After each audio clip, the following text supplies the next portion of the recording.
All right. I think we're slowly but surely going to get started. Dom, can you hear us loud and clear? I can. Can you hear me? Wonderful. Yes, we can. Perfect. All right. I got a bunch of echo, but you do? it's gone now. It's gone now. Yeah. Oh. Just for those listening, we had some technical problems. It wouldn't connect from my phone, so I'm on a laptop with a bit of a Frankenstein setup. Seems X in general is having some problems today, so that won't stop us. Certainly not today. All right, perfect. So then, without further ado, I'd say let's get started. To everyone that's joining us, thank you so much for submitting questions, taking the time to tune in. I think there's plenty of ground to cover over the next couple of minutes. So looking forward to spending a bit of time with you, Dom, and we'll go through as follows. We'll start with just a bit of a general recap, and then I think we're really focusing today's questions on 3 core areas. For those that submitted questions over the type form, again, thank you so much for taking that time. We'll have some that we bundled together if there was a lot of overlap in some of the questions that were submitted. So if you feel like your question wasn't asked directly, it may have just been bundled into a singular topic. We'll move through rewards, adoption, and pricing related questions, and then have a little bit of a wrap up at the end. So without further ado, Dom, I guess my first question to you is really, what is the primary goal of Mission 70 and why is now the right time for it? Just as a bit of a recap, why we're here. Sure, this is a good question to start with. So the reason for Mission 70 is that we need to ensure the internet computer's tokenomics and economy is healthy, and the industry generally is going through a difficult period, as I'm sure everyone's aware of. And one of the difficult things about the Web3 industry is things like token price are some of the most important dimensions of kind of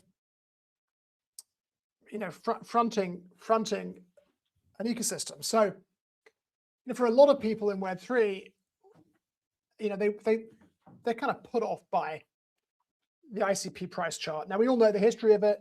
Back in May 21, there was some pretty bad people who manipulated the price and followed up with disinformation and things like that. And their purpose was simple: to create the price chart from hell. They set the price to 500 using ICP perp on FTX, and there was no way that could be sustained. It resulted in a fully diluted market cap of 230 billion. And meanwhile, there are a lot of people, for example, from the seed round who bought ICP at 3 cents, and we're obviously going to sell it at that price. And the only way the price could have been sustained would have been with some huge, enormous influx of $100 billion of capital or something. So, which doesn't exist. So, we got this nasty price graph, and we sort of reached the network kind of reached a place where the price was relatively stable and moving in a channel, I guess. But the internet computer has continued moving forward, and there's lots of exciting things about the internet computer network. It's by far the best. It's an embodiment of by far the best technology that our industry has today, and it actually provides real technological utility. But the fact is, a lot of people just look at that price chart and say, you know what, there must be something wrong with this project. It's a shit coin. It's a useless altcoin I don't want anything to do with. And they don't even give the internet computer the time of day. And we can't do anything about what happened back in 2021.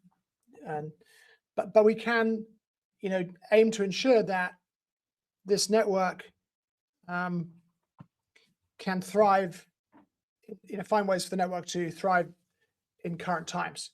So I think last year, the network minted 21 million new ICP.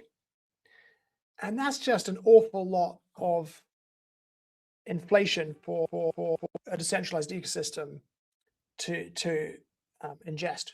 So I think it behooves us to look at ways of tweaking the network tokenomics in order that the inflationary pressure is reduced. And separately to that, of course, there are these incredible efforts ongoing to help catalyze and drive network utilization. So these two things in parallel can be very powerful. So what you don't want to do when there's a kind of market contraction like we're seeing today is just sit on your hands waiting for it to go away. It's always important to respond to the situation you find yourself in. And the internet computer is a public, open, decentralized network that is configured, orchestrated, and upgraded by the network nervous system. So it's adaptive because it's controlled by this autonomous governance system. And the purpose of this autonomous governance system is to help it adapt to circumstances and change and evolve over time in order to produce the best outcome. And I think that Mission70 is the right combination of measures at the right time. On the one hand, we've got measures that tackle inflation in the network. I don't think anyone would claim that 21 million ICP isn't a significant number that shouldn't be tackled. And on the other hand, that I'm super excited about where the internet computer is going and the opportunities that the agentic revolution is bringing it. And I think not only will this move to agentic software development enable community members to create truly incredible things at a fraction of the cost and effort, but it'll also help us connect with the sort of much broader, massive cloud market in the form of a mainstream solution. And that's it really. I think on the one hand, when you're in you've got to look at everything. And on the one hand, Mission70 addresses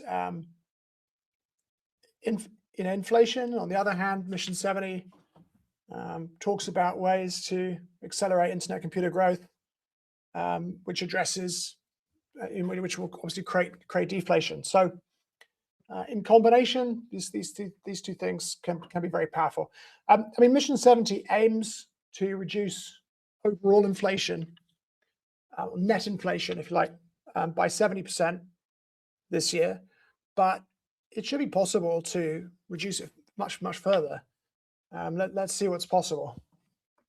All right, so I think this sets us up nicely for the different sort of clusters of questions that the community has provided. And again, we took these from the submissions, but of course, we've also spent quite a bit of time monitoring the discussions across all of the different online platforms over the last couple of weeks since the initial white paper came out. So I'd like to, maybe we'll touch on adoption in just a second, but maybe let's focus on the rewards portion of this particular proposal first. What was the reasoning behind bundling the adjustments to voting and node rewards together? Well, the Mission70 is a broad plan that aims to achieve its objectives by addressing both inflation and demand acceleration to achieve deflation.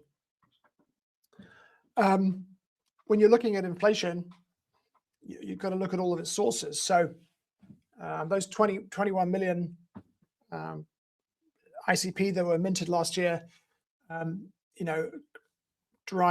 composed of rewards paid to nodes and rewards paid to neurons.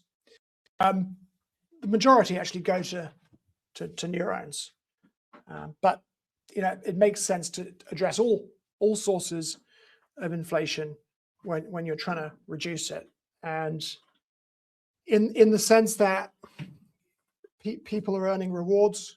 Of course, nobody wants to lose their rewards, but I mean, Mission70's purpose is to reduce inflation, and both of these sources of ICP, so they're both addressed. So I guess, would it be fair to say that part of the intent is also to make sure that not one group ends up with a more favorable arrangement? So the idea is that this is, again, it's bundled, or it's a joint decision in order to make sure that both groups know upfront what the effect is on them respectively. I don't think it's necessarily about what's fair, in the sense that the network nervous system is designed so that people use their voting neurons to vote whether to adopt or reject a proposal based upon what will produce the best result in terms of appreciation for the ICP on the time horizon created by their dissolve delays. So the idea is that if you've got a neuron and it's locked up, you've got ICP locked up inside for 5 years, then when you vote, you're voting to maximize the value of those locked ICP at the earliest time you could get them back, which is 5 years. So the design incentivizes long-term thinking. So the network nervous system algorithmically should vote on that basis. That's the game theory. Notwithstanding, there are many other things that affect people's voting. I think it's true that it wouldn't make sense, if there are things that we can do to reduce inflation, we should look at all of them. But it would be strange to have a proposal that just focused on reducing the inflation from one sector of the ecosystem. If the purpose of the proposal is to reduce inflation, then it should address all sources of inflation in an objective way. And there are lots of considerations. It's not really about fairness, it's just about what can be done practically to help Mission70 achieve its objectives. And ultimately you might be somebody who doesn't believe in the objectives, but if you do believe that, for those that do believe taking net inflation down 70% is a good thing, then this proposal just seeks to package up all the practical ways of doing it and go after the problem in the most effective way. Focus is really on the common goal. Now, one of the other questions that came up was with regards to the specific focus of node reward reductions for this proposal in particular being on Gen 1 hardware. Can you maybe shed a bit of light on why that is the case? Yeah, so currently, there's actually a bunch of thinking that goes into that. First of all, Gen 2 hardware hasn't reached the end of its planned life cycle yet. Whereas in fact, Gen 1 was already meant to have been discarded some time ago. And I think there was some, toing and froing and negotiations in the community, and eventually the Gen 1 program was extended. But actually, Gen 1 nodes have already been through their expected lifespan, and those that invested in Gen 1 nodes and have operated them for their 4-year term have received the full rewards they would have been expected they were expected to receive at the beginning, according to the kind of guarantees the network provides. So Gen 1 nodes were already meant to be gone, and there was some extension made that kept them going. Gen 2 nodes haven't been through the life cycle yet. And if you look at the network, we've actually Gen 1 nodes and not enough Gen 2 nodes. Why? Because Gen 2 nodes support this technology called SEV-SMP.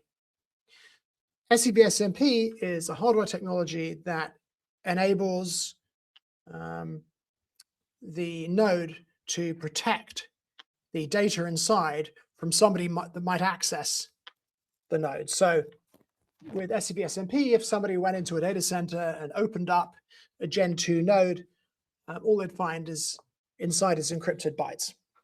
And this is the same technology, for example, that people like Near are now using to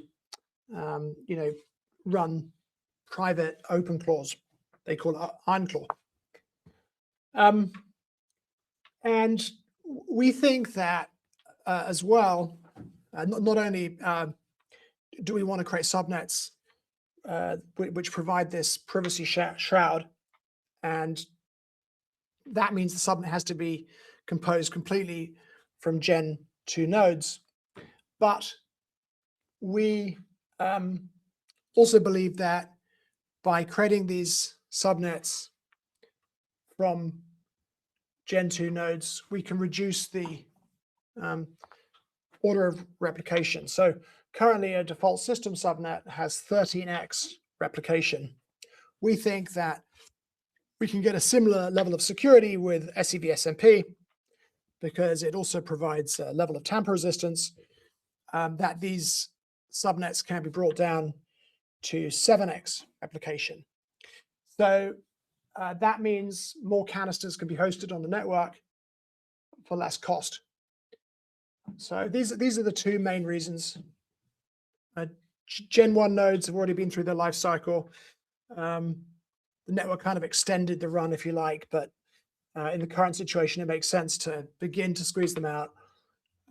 Gen 2 nodes haven't run through the life cycle, and we also believe that in the future, application subnets should have 7x replication, which is only really practical if all the nodes are Gen 2 nodes, and that also enables this privacy shroud to be provided.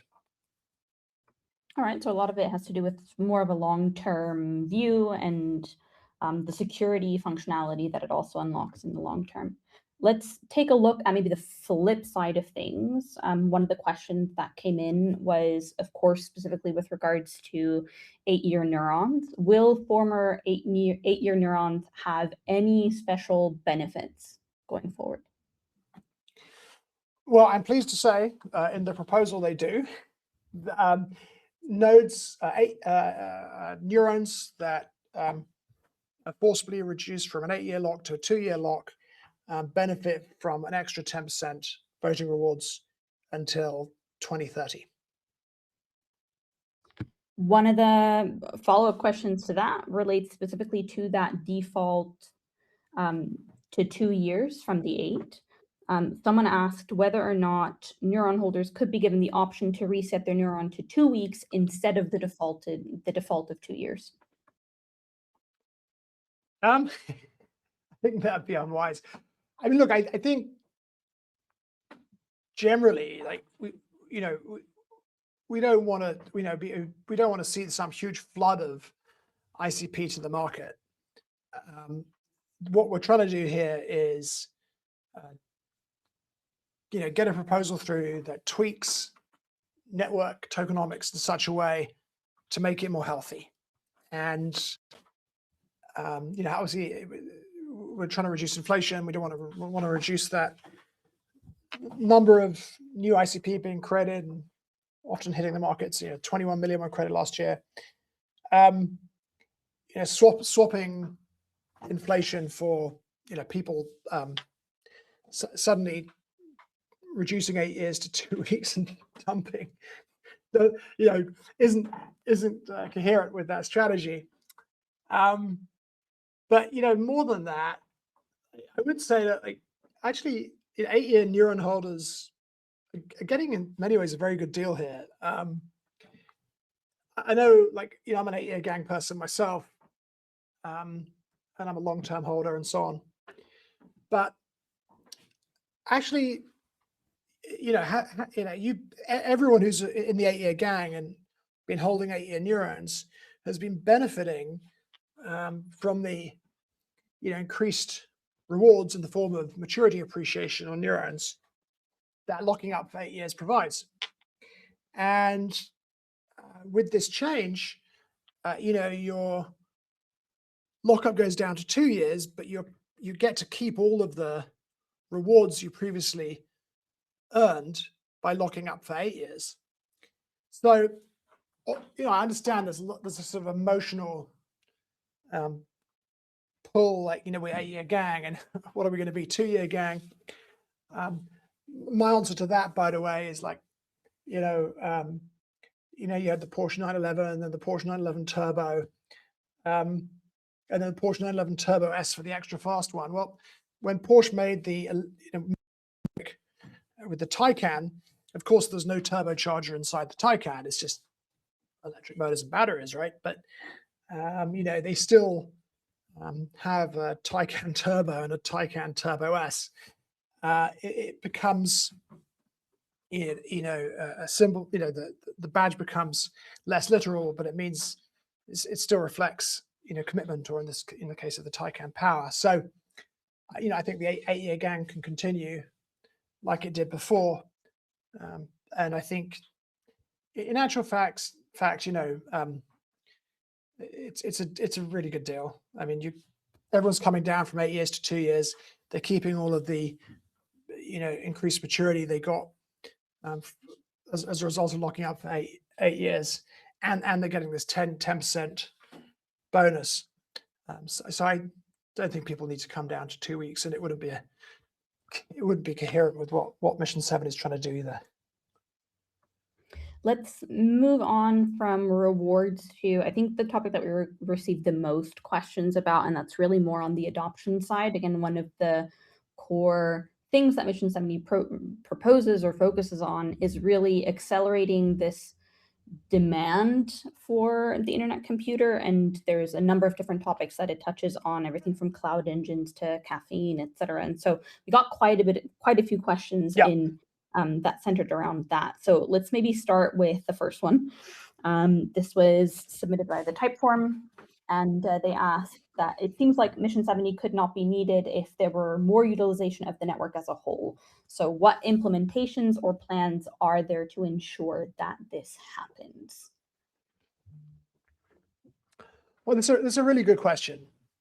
But what I'd like to start with is just, a sort of level set with everyone. Technology ventures are hard, and there's no guaranteed path to success. You just got to keep on grinding away and keep on doing everything you can. And actually, oftentimes, it's a willingness to keep grinding, to keep hustling, to keep looking for a way to keep innovating that gets you there in the end. And that's something we as an ecosystem have got to do as a whole. Now, looking at the current situation within Web3, my analysis is that a lot's gone wrong with the industry. I mean, I tweeted the other day, I wasn't too impressed with Pump.Fun reaching $1 billion in revenue. I was kind of horrified. The industry, when I got into the industry 2013 and spent 2014 just working full time on, applied cryptography and distributed computing math. Back in the day, we had like these big dreams for what would be possible. In terms of real value, an impact we could deliver to the world through this technology. And I can promise you that, meme coins were never part of that thinking. So, the industry's kind of in a funny place. I think it got there as a result of actually a lack of good regulation. We don't need bad regulation and regulation by enforcement like the SEC in America were doing during the Biden years. But the industry does need regulating, and safety rails need to be put in place because there are so many bad actors and there's so much bad behavior. And over time, I think a lot of liquidity has been drained from the industry, by these bad actors. I'm not going to name names, but the pattern's always the same. People come in with a bunch of vaporware and narratives. More technical people like me can tell there's nothing behind it, but they get a lot of, draws a lot of support, some kind of pump. Eventually, the money that project's dumping tokens, using taking more and more money off the table. Eventually, it sort of just goes away, and the industry that was taken off the table, the money that was taken off the table, leaves the industry. And wash, rinse, repeat. Do that enough times. My guess is there's probably a tenth the Web3 industry that there was, 5 years ago. And where has it gone? Not into the development of technology and serious propositions, that's for sure. So, look, I mean, people like, Solana always talks about internet capital markets and, being the sort of future, the platform for all future finance and so on and so forth. And I do think, DeFi does have some level of product market fit within Web3. But, that's one thing. Like making the step to mainstream finance is another. And I think the industry overeggs how quickly that'll happen and underestimates the risks, in terms of sort of Wall Street just creating its own blockchains rather than building on Solana, say. But, DeFi probably is the thing that's working best at the moment. But there's been a lot of crazes like NFTs, and I guess meme coins are still going if Pump.Fun made $1 billion. But I don't see, I don't see a lot of opportunity for growth within Web3 per se. Of course, another narrative that you're seeing a lot of right now is that every agents are going to want to transact on Web3. And I think it's absolutely true. There are going to be millions of agents and tens of millions and hundreds of millions and maybe even billions of agents. But whether they actually want to transact using, Sol tokens, or whether they want to swap Sol for ETH, I'm less sure about. I think they'll have other ways of making payments. Even if eventually that's a big market. I think so for me, the opportunity lies outside Web3. The Internet Computer Project has always distinguished itself by producing real technology with real utility. And that's where a lot of the effort has gone. And that's not a narrative. The Web3 industry likes these kind of pump and dump narratives that you can build pump and dumps around. That's just not really us. We're a square peg in a round hole. We're focused on actually trying to build things that are useful for humanity and can have real impact. And at some point, you're going to say, well, okay, Web3's been great as a kind of incubator. We've proven the internet computer works.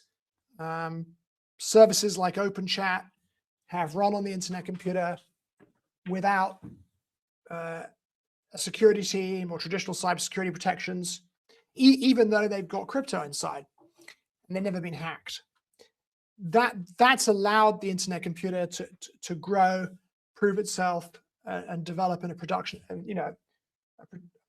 environment where there are these security threats it can prove it can withstand. So, but that doesn't mean that the internet computer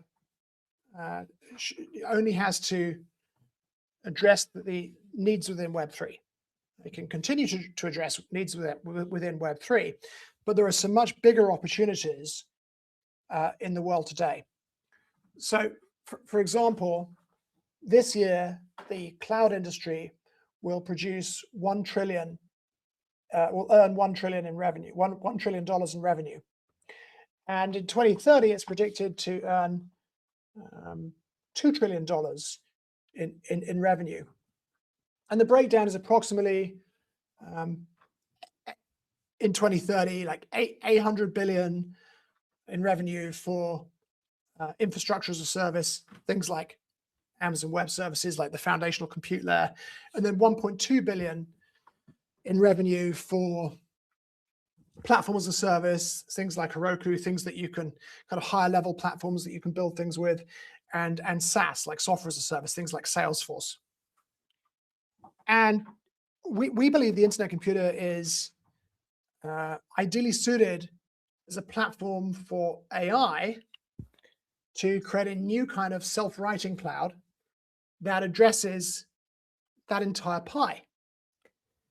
So we think there's this big shift happening in the world right now, where previously, the customer of cloud and the traditional stack, if you like, was software developers and tech guys, and so when someone wanted to build an app or create an app or a service, they go to if they weren't going to buy it, they go to a tech department or hire an agency or whatever and say, hey, we want you guys to build this, but these engineers and technical people will choose the stack. And typically they choose what they already know. Like, I've spent 10 years learning Amazon Web Services, Postgres, Kubernetes, all that stuff, right? And Node.js, whatever. And I don't want to learn anything new. I sort of stick with this stuff that I've learned. I can hire lots of people with these skills for my team. There are lots of jobs available for people with these skills, so I'm happy being a specialist in them. And if I did move to a new system, well, I'd still have to, like the internet computer, I'd still have to support all the stuff on the old traditional stack, and so I end up supporting two different things. So basically, that's the moat for traditional tech, a moat for traditional tech created by network effects. But something, AI is completely creating this dramatic change where these moats are dissolving, because in the future, that person who wanted to build an app or a service will actually just go to AI and describe what they want iteratively. And the AI is just going to say, here you are, in the form of a URL. It's going to say, here's your application, here's the service you described. And then you're going to be able to keep talking to the API, to the AI to update it. When I say AI, of course, what I mean is some kind of, you'll probably interact by some chat interface, but behind that, there's an agentic AI ensemble that's effectively a fully automated tech, complete fully automated tech team. And that's the new model. And now all of a sudden, it's the person who is the ultimate owner or creator of that app or service that's choosing the cloud. And for them, the AI is the cloud. The AI is the tech stack, right? They're no longer talking to developers and technical people. They don't need a tech team. They're talking to the AI because it's a fully automated tech team. And they're getting what they want much faster for much less money. And this is their new tech stack. Now, we believe that there are lots of reasons why the internet computer is the ultimate, potentially in many ways, one of an ultimate platform for AI to build on. I'll give you a simple example. In this new model, the self-running cloud model, people just talk to AI and through those interactions, create and update their apps and services. The whole point, though, of this new model is that you don't need a tech team. So imagine, conversely, that the AI was creating your Apple service on traditional tech. Well, traditional tech is not secure by default. It's not unstoppable by default. You need like a security team to keep it safe and traditional cybersecurity measures. And you need a systems administration team to keep it running. Well, who's going to do that? The whole point of this new model is that you don't need a technical team. The end users, owners, whatever, of these apps and services are the ones that get to create and update them. And the whole point is that they shouldn't need technical skills and they shouldn't need to hire a security team or a systems admin team. And one of the other dimensions of this shift is as the barriers to creating custom apps and services, come down, huge numbers of them are going to be created. So we're talking about AI creating and updating millions and millions of apps and services, custom apps and services, on behalf of their ultimate owners and users. And there's just no way that all of those apps and services can be supported by security teams and systems admin teams. There aren't enough to go around anyway, unless, of course, these apps and services are really being created inside somebody else's SaaS service, right? So you can imagine that, for example, like a service like Lovable, which is a great product, really, really great product, and I admire that team. But you can imagine an outfit like Lovable. They tell you, look, when you build something, it's built with all these tech tools, and you can, all these standard traditional tech components, and you can extract it. But of course, in reality, if you're a non-technical person, that's not possible because you don't have. It would be a very technical job to get it running somewhere else, and B, you don't have the security and systems admin expertise. So in reality, you're stuck with your app locked inside Lovable, relying on them for security, relying on them for systems admin. And one of the things we care about a lot is enabling true sovereignty and mobility. So we think that that's the way the world's going. Even by the way, for community members in the future, even for experienced developers like me who want to build something, we're going to inevitably be building with agentic development platforms like Claude Code. So what's perhaps more important is there's this broader opportunity, you'd say, because there's this perfect storm or this perfect collision of AI capabilities and where that is headed in terms of momentum, and then the broader, I guess, sort of cloud discussions that are currently ongoing, touching on sensitive things like sovereignty, data privacy, etc. So there's this, I guess, there's definitely, yeah, there's a confluence of, Exactly. Yeah, there's a confluence of things. So, on the one hand, there's this sort of seismic shift happening that's being driven by AI, where all of a sudden the moats, the moats that protect traditional tech from competition are dissolving because, in the past, the people who chose the tech stack and the cloud where the tech is, right? Whereas in the future, it's the end owners of apps and services who just interact with AI. And for them, the AI is the stack. So, and they care about things like, can you build my app? Is it secure? Is it, will it crash and all that kind of stuff? And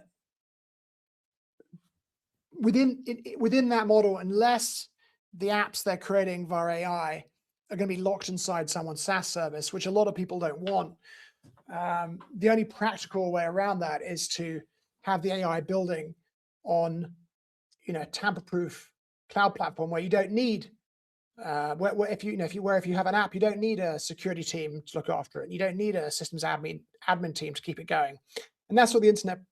That's what the internet computer provides. So it's a huge opportunity for the internet computer. And I don't know if anyone's seen it, but you can see the beginnings of of Dfinity sort of shifting to creating skills for agents rather than technical documentation for humans. So there's a URL, skills.internetcomputer.org. It's not much up there at the moment, but you can have a look. I think it's like 20 skills or something. But that's going to expand to hundreds of skills. And what that's going to mean is that, any kind of agentic development platform is going to be able to build things on the internet computer very easily. Caffeine is one really important example. But people should also be able to use things like Claude Code. There's a guy called Josh Drake who works at Dfinity. He's chief operating officer. He's not a software, he's a technical guy, but he's not a software engineer. And using Claude Code and these skills, he's built a bunch of really cool stuff.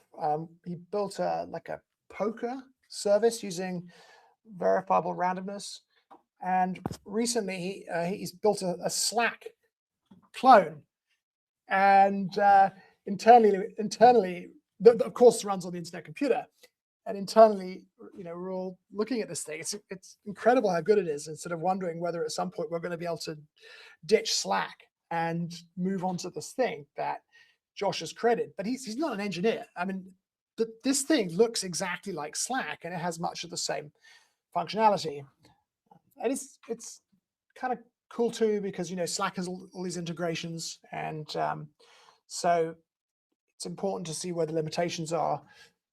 And it does a good job of doing that. But there's a bunch of functionality that we need to create skills for. Like you can do like HTTPS out calls through consensus, but you can also do single node out calls and things like that that integrate with external services.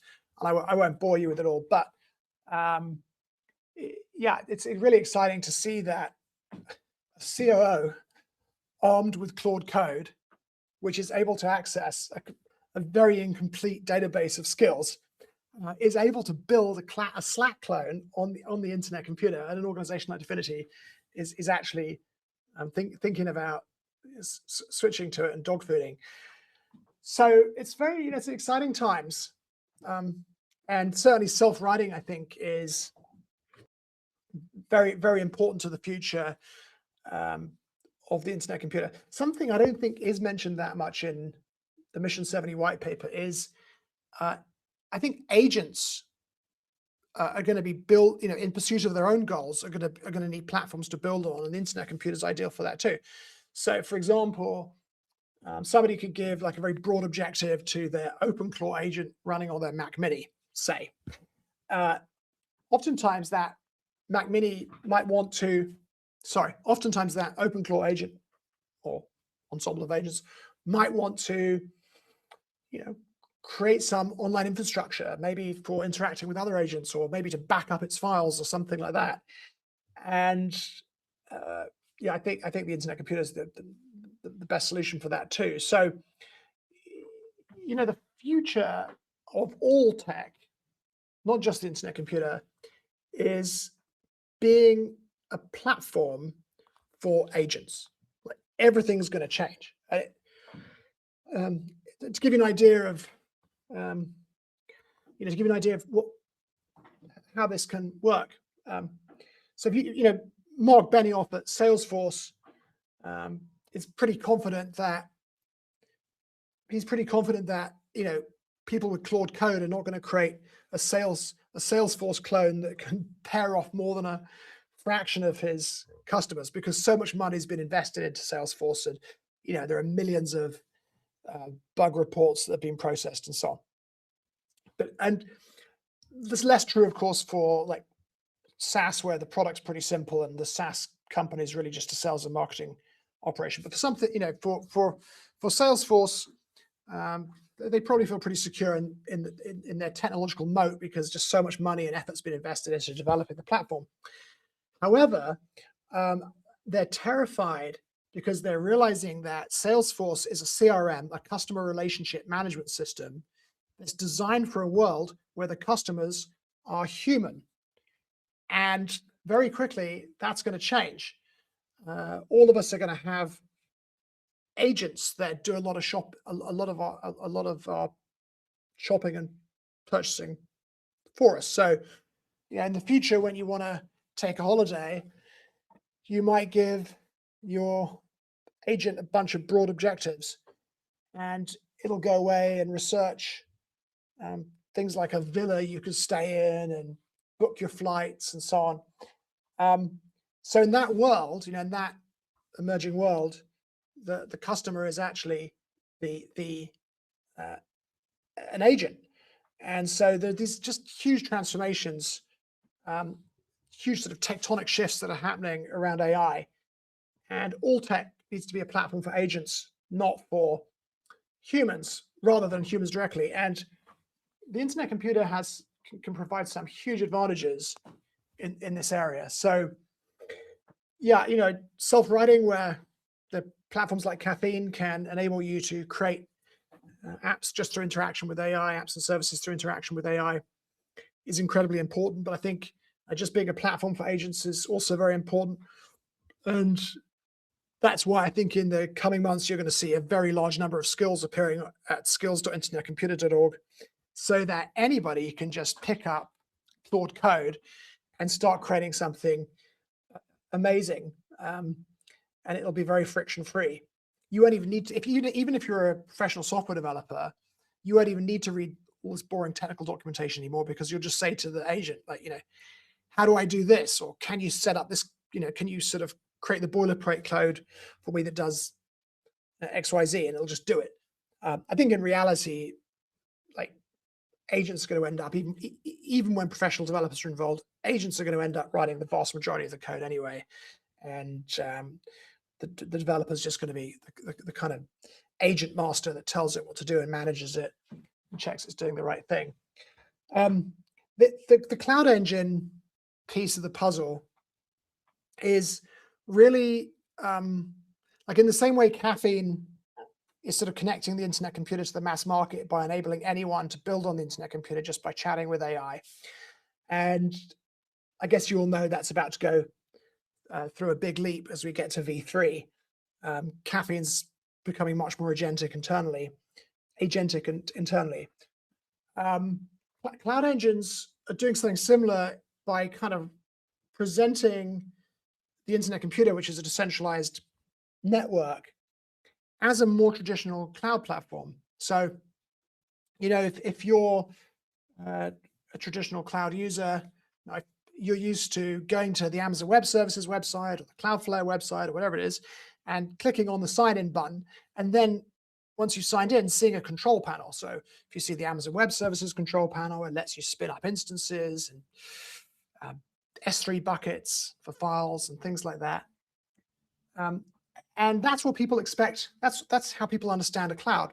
So with cloud engines, there's going to be something similar, where people can, if they go to the internet computer website, for example, there'll be a button that says Create Cloud Engine, and they'll be forwarded to a domain called OpenCloud, opencloud.org currently, and they'll be able to create a cloud engine. The cloud engine is really just a private, like a subnet on the internet computer that's exclusively for your canisters, that gives you a bit of for which you have a control panel, and you can add and remove nodes. You can decide which canisters on your engine can be seen by other canisters on the internet computer and things like that. So you end up getting an experience that is more analogous to traditional cloud and will resonate with that mass market. And another dimension, of course, of cloud engines is that they're fully deflationary. So nodes that are used in cloud engines don't get any guaranteed rewards from the network at all. The nodes in a cloud engine receive 80% of the revenue generated by the cloud engine, and then 20% is used to burn ICP. But no revenue, no rewards. But when there is revenue, 20% is burning ICP. And this also has these other interesting dimensions because, I've been around a bit. I was around at the sort of the beginning of the web, and I saw the whole evolution of the internet and as a mass market phenomenon. And I knew a guy who had a internet service provider, and the business model of the internet struck me because the internet's a decentralized network. So the internet's business model is peering. So essentially, this guy wanted to create an ISP. He created his own subnet using routers and hubs and so on. He then paid to peer his subnet with another subnet. So he paid Level 3 or Global Crossing or Cogent or someone like that. Or maybe back in the day it was British Telecom, I don't know. And now he had his own subnet connected to the wider internet because he was paying for the peering relationships. And now he bought a modem bank and he started selling access to the internet via his modem bank. So he was he was now selling peering relationships to his subnet. And so the great advantage of the internet model was that anybody could create their own internet subnet, and then start selling other people access to the internet via their subnet. And it could be a consumer-facing subnet, and you're selling access via dial-up connections, or to businesses via dial-up connections too. Or it could be, a sort of backbone subnet, like of the kind Level 3 would have run. So you ended up with thousands of internet service providers being created and going out there and selling the internet. So that dynamic doesn't exist at the moment within the internet computer because node providers just get these guaranteed payments. All they need to do is just buy a node and sit there and watch the rewards roll in. What I'd like to see is the internet computer adopting these kind of decentralized sort of incentives and dynamics, business dynamics of the internet, where for example, like the Swiss subnet guys, the Swiss subnet's works like a company, which is a sort of way of which can sell access to the Swiss subnet. Then you've got like 13 different node providers under that. Well, guess what? They could create Swiss cloud engines, right? And they could have a website that basically has people, where people come and press a button to create a Swiss cloud, a cloud engine where all the nodes are in Switzerland. They could also do the same for Germany and France, or create GDPR cloud engines. And they would then be able to profit by going out into the world and selling the internet computer. Of course, they'd be selling access to, they'd be spinning up new cloud engines based on their own nodes for customers, but they'd be going out there and selling the internet computer. I think that's a very, very exciting change. But at the same time, not only does it change the economics and economic incentives and give people this economic freedom, this ability to go out there and sell the internet computer and sell cloud engines to make money themselves, but it also at the same time provides an experience which will resonate with people who use traditional cloud. They create a cloud engine, they got a control panel. They can see these are in the control panel. They can see these are the nodes that are hosting their control panel. A green light means the node is working properly. A red light means it's not working properly. They can add nodes. It's super flexible, right? Your nodes could be cloud on cloud, like they could be, on Amazon data centers or Google data centers, or a mix of big tech data centers, or they could be on, traditional sovereign hardware, which brings other kinds of advantages, and SEV, SMP support, and so on.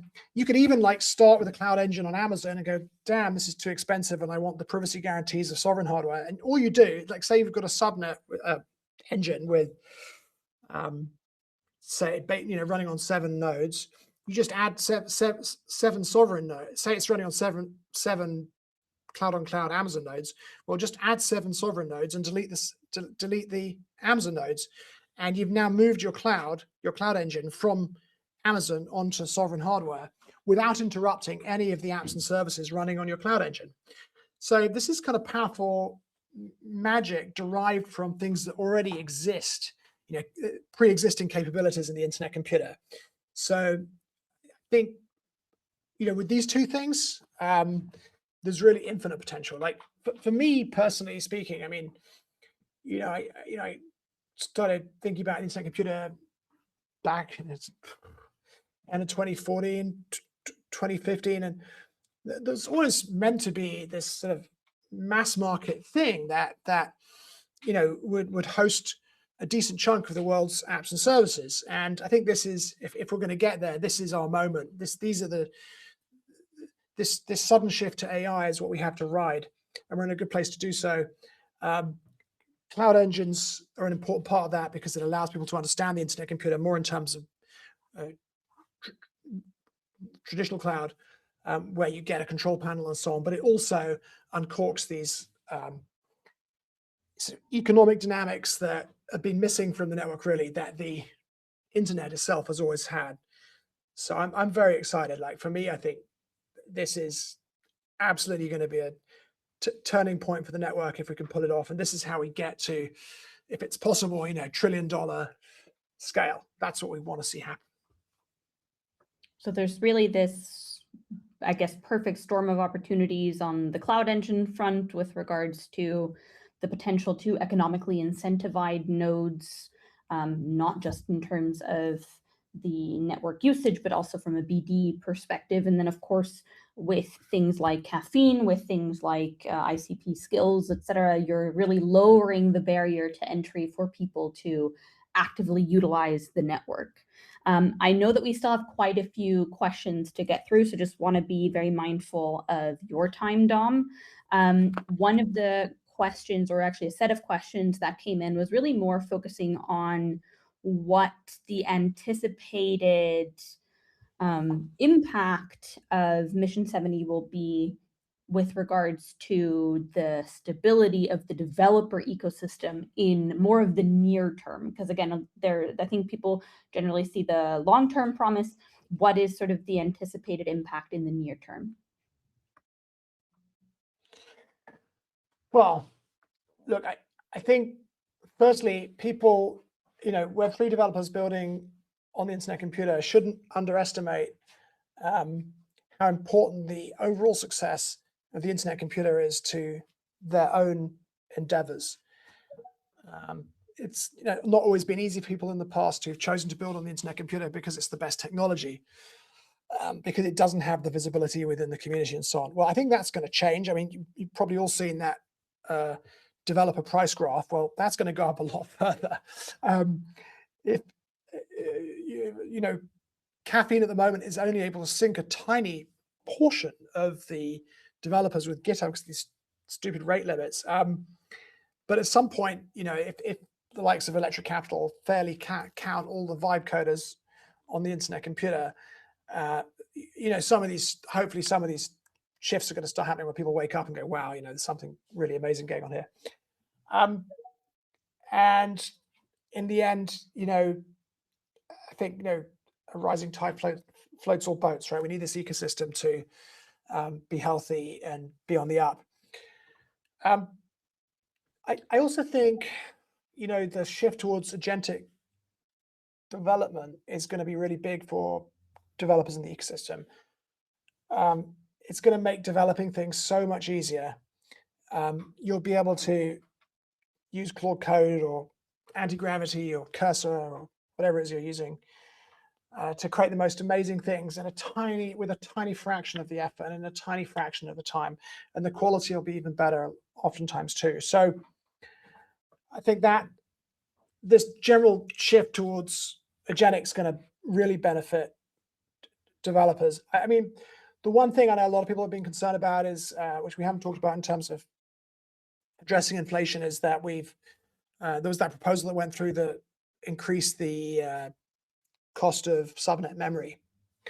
I actually personally don't think that's going to have as big an effect as people believe, and I'll tell you why. Number one, we've got something coming called ICP blob storage, and this is going to enable people to to store blobs that don't need blobs like files that you don't need to change, right? To store blobs extremely inexpensively, probably more cheaply than you can on Amazon. That's in the works, and Caffeine's using a kind of early version of it already, and that's why you can go to Caffeine and roll your own Google Drive by talking to AI. Subnet memory, I think, is underpriced anyway, given replication, the replication that's involved, and that means that it's also a sort of potential security vulnerability. But I don't think the cost is going to be moving out of the park. So currently, or I don't know if it's gone up yet with the actual. I think the code has been submitted. I'm not sure if the updates happened yet, but previously it was, you'd spend $5 for a gigabyte of memory for a year, and now it's going to go up to $12.50 for a gigabyte of memory for a year. I mean, a gigabyte of persistent memory is enough to store a lot of data. Like, if you created an e-commerce website, and if the files are stored on, if like the photos and videos of products are stored on ICP blob storage, you would have to have a simply enormous number of products that you needed to maintain data about, and do a simply enormous number of sales that you needed to store data about before you even needed more than a gigabyte. And that just costs you $12.50 a year. Like, it's nothing. Like, if you think about the cost of a human being, like feeding and housing a human being so that they can, and giving them an internet connection and a laptop and all that kind of stuff so they can build stuff. I mean, these are totally insignificant amounts of money. So I honestly, I think it's a bit of a storm in the teacup, this worry about the price of subnet memory increasing. I think, as I say, a rising tide floats all boats. We just, everyone, developers included, need the internet computer to succeed, and adjusting tokenomics to help it succeed, while at the same time, pushing hard into this agentic revolution, and things like cloud engines are going to open a lot of doors for developers, and really going to help them, meet their aims and create a new field of opportunity for them. So I don't think anyone should worry. I think my advice to developers would be, support Mission70. Now, one of the very specific questions, but I thought it was a good one, that came in was the following. Mission70 focuses on real adoption via Caffeine and cloud engines. A lot of modern apps need persistent connections like WebSockets for real-time features. Is this something that Caffeine can eventually support? And if so, how soon could it realistically become available to help boost on-chain activity? Well, I don't think it's not really Caffeine that has to support it. It's the internet computer, and the internet computer has is evolving to enable these kind of things. So previously, when you wanted to make an out call from a canister, you had to do this thing called HTTPS out call, where all of the nodes would make the same out call, and then the results would come back through consensus, and you had to decide. Either in the old, there was one model where, well, there still is one model where, all the results have to be more than 2/3 of the results have to be the same. And there's a new one where, you get all of the results from different nodes within your canister, and you can kind of like process that data and decide what you want to keep. But that's massive overkill for most applications, and it doesn't work that well where you just want to integrate with an arbitrary, Web 2 service.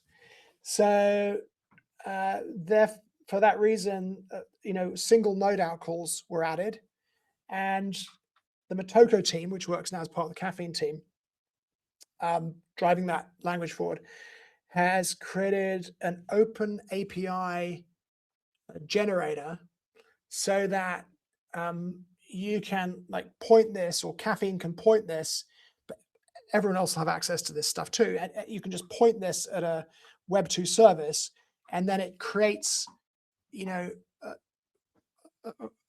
Motoko stub for that. So you just go from the REST definition of the service that's available online to a Motoko stub that can interact with it.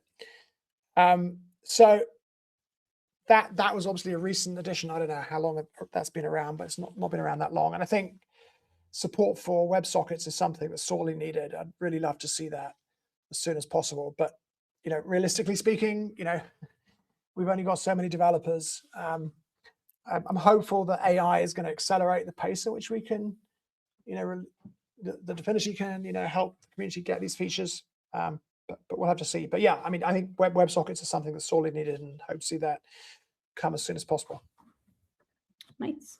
We'll close out the adoption topic with one final question before we move on into the final section of pricing. And that is that Mission70, again, feels like this bridge strategy while adoption catches up. We saw a number of people ask whether, if adoption accelerates, the reward reductions could be reversed. Yeah, I think the answer to that is they could be reversed. I mean, reversed isn't exactly the right word.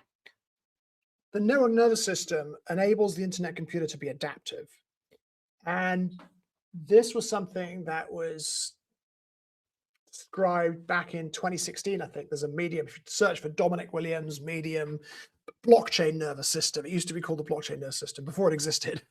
The internet computer is always meant to be an adaptive network that could upgrade itself fast, so that it could rapidly evolve to support the needs of real people building on it and address emergent security threats, and also adjust tokenomics to better fit them to purpose. So I don't think reversing is necessarily the right way to think about it, because that implies that the changes are bad. The network nervous system, the game theory of the network nervous system behooves people to vote in ways that increase the value of their locked ICP over the time on the time horizon created by their dissolve delays. So, if you've got stuff locked up for 8 years, then you should be voting to create the maximum possible value for your locked ICP in 8 years. It's for 2 years, in 2 years, and so on. And so I think the network nervous system should just be adopting proposals on that basis. Currently, obviously, human beings are controlling the neurons. I want to see AI controlling a bunch of neurons by the end of this year. I'm going to certainly contribute a lot of my neurons to AI. These AI models will be able to have the time to ingest everything on the forums and on crypto Twitter and in the world generally, and look at every proposal in detail, and agentically break it down and evaluate it. But those agents will be will probably adhere to this game theory more strictly than humans, because it's difficult to make these calculations. There's lots of other things that factor into human thought, right, like emotions and so on. So the network adapts in pursuit of essentially making the internet, making itself more valuable, and making the network more efficient is the best way of doing that. Then that's what should be done. And one thing I say is really important thing to remember.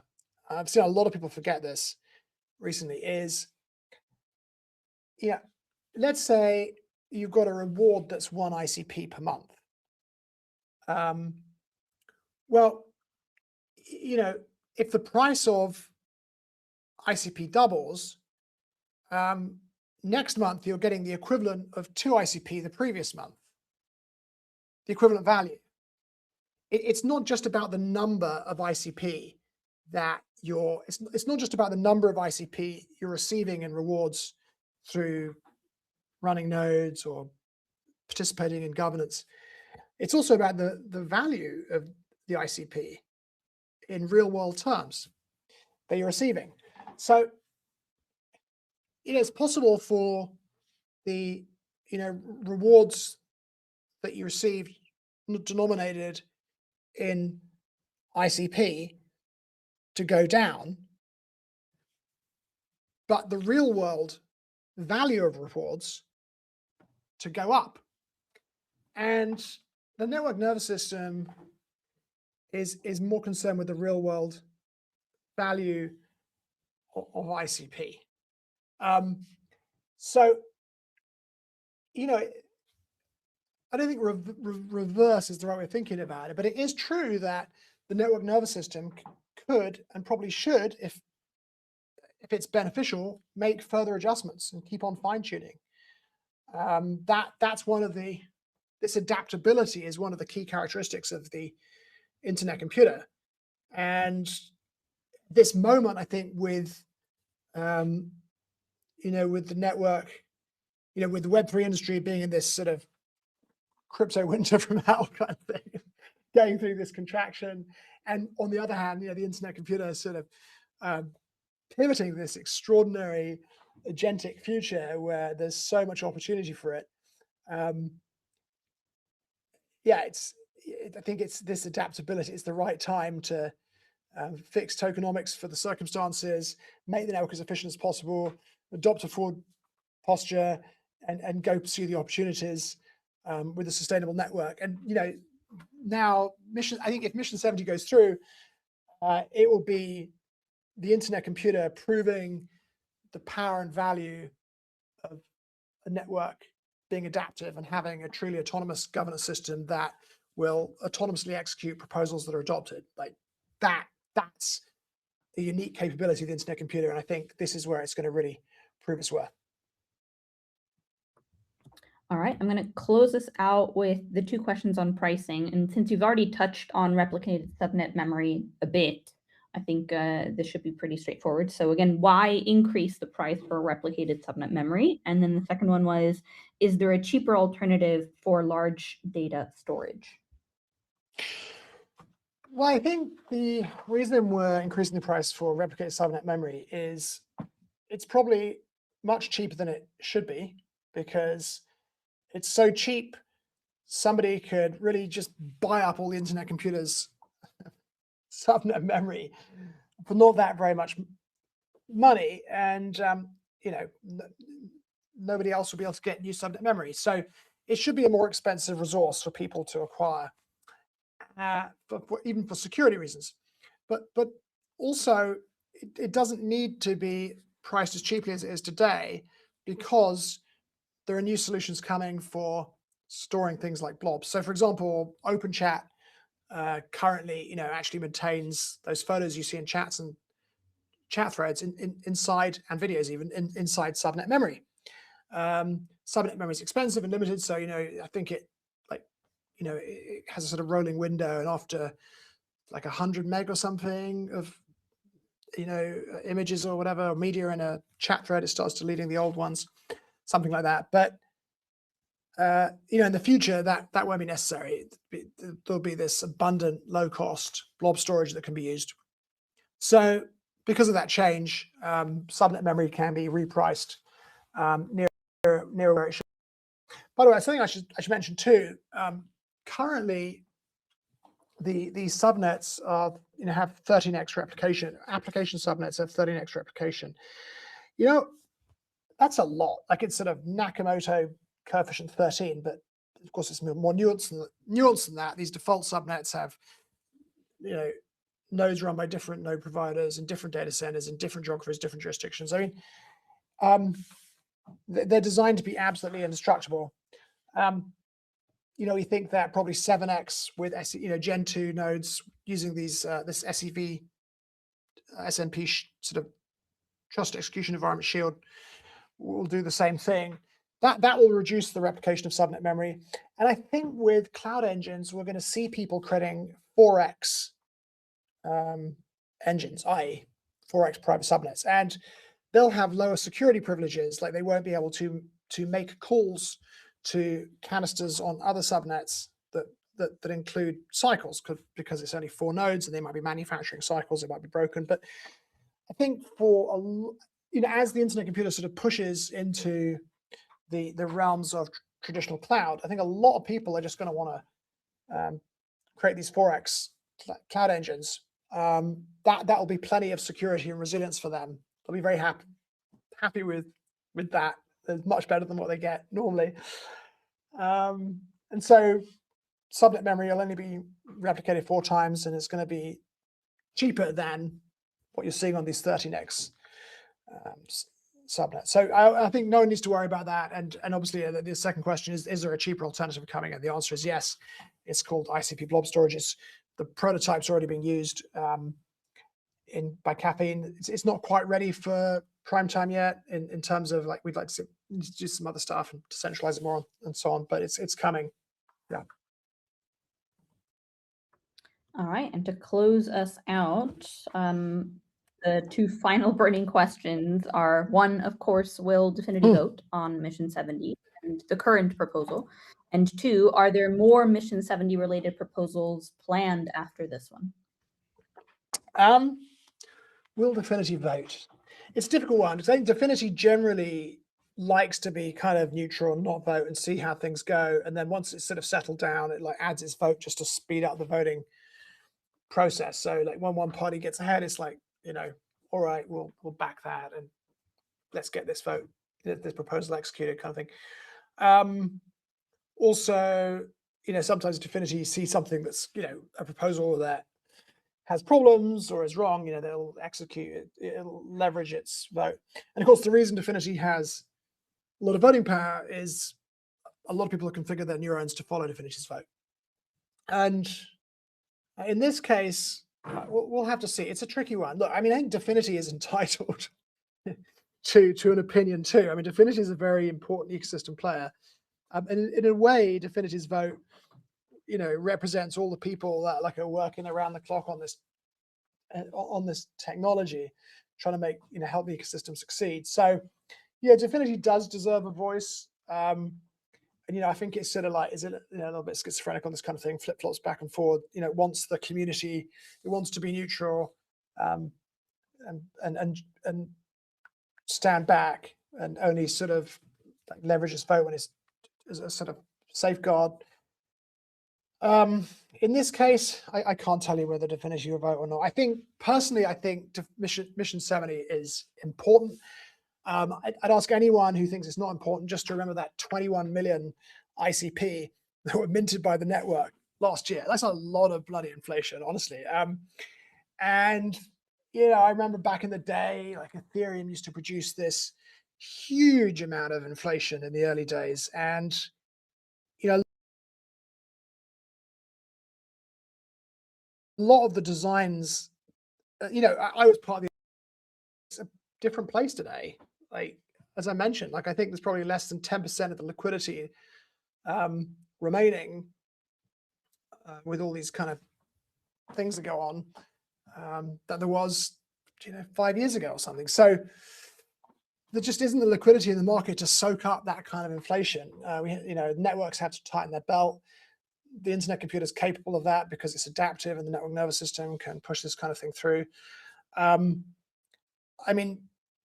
guess if Mission 70 gets rejected or doesn't go through, we'll just have to, I'll certainly be talking to people here trying to think up another, or maybe it's Mission 50 or something. I don't know. But I do think the network's going to tighten its belt, and these decisions are always hard.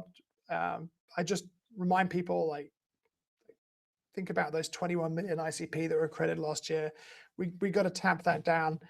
And remember that, you could be getting 1 ICP a month in a reward as a reward. If the price of ICP doubles, you're still getting 1 ICP a month, but you're getting twice the value, right? It's not just about the number of ICP you're receiving. And one of the best things we can do as a community is try and get that, the markets working, because it's a sad truth that in Web3 people look at price charts, and we thanks to the launch and some pretty scurrilous bad people, we've got the worst price chart in the industry. If you click on all, but we can turn this around, and that we've got the best tech, we've got the best, we're delivering the best utility. We've got this huge opportunity before us. We're going to keep on going. We're going to keep on going inside Dfinity too. There's a huge push inside Dfinity to leverage efficiencies around AI and become more productive using AI. And I think, as I always say, like someone who's been, building things for many, many years, and tech for many years, you never, things, it's not linear. Progression isn't always linear. You just got to keep on grinding, keep on hustling, keep on innovating, stay locked on target, and trust that. And I think Mission70 is part of that approach. The network needs to make itself more efficient right now, and we also need to lean hard into AI and helping the internet computer become a mainstream cloud platform, like the first true mainstream cloud option that's a decentralized network, that's actually hosting code fully on chain. It's incredible. I think that's that. So I hope Mission70 goes through. I don't know if Dfinity will vote or not. I want it to pass. Personally, I think it's the right proposal at the right time. If it didn't pass for whatever reason, I think I would certainly get to work inventing another mission something. Something like this has got to be done.